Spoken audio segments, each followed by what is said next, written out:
14ഓളം ഇരുചക്ര വാഹനങ്ങളെ തകർത്തുകൊണ്ട് ദേശീയപാത സർവീസ് റോഡിൽ എരിയാൽ ടൗണിൽ അണ്ടർ പാസേജിന് സമീപത്ത് കഴിഞ്ഞ ദിവസമുണ്ടായ ലോറി അപകടം നാട്ടുകാരിൽ ഞെട്ടലുണ്ടാക്കുന്നതായിരുന്നു. മംഗളൂരു ഭാഗത്ത് നിന്നും കാസർഗോഡ് ഭാഗത്തേക്ക് വരികയായിരുന്ന ലോറി സർവീസ് റോഡ് വഴി എരിയാലിലെത്തിയപ്പോൾ ഡ്രൈവർ ഉറങ്ങിപ്പോയതാണ് അപകടത്തിന് ഇടയാക്കിയതെന്ന് സംശയിക്കുന്നു. നിയന്ത്രണം നഷ്ടപ്പെട്ട് ഏതാനും ഇലക്ട്രിക് പോസ്റ്റുകൾ തകർത്ത ശേഷമാണ് ലോറി നിന്നത്.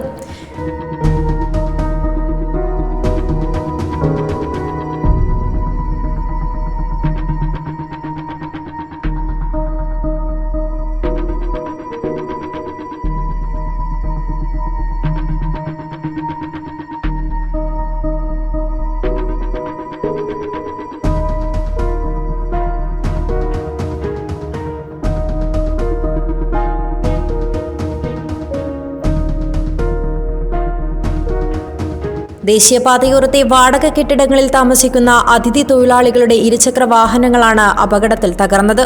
റോഡരികിലാണ് വാഹനങ്ങൾ നിർത്തിയിരുന്നത്. അപകട സമയത്ത് ആൾക്കാരും സ്ഥലത്തില്ലാതിരുന്നതിനാൽ ഒഴിവായത് വൻ ദുരന്തം.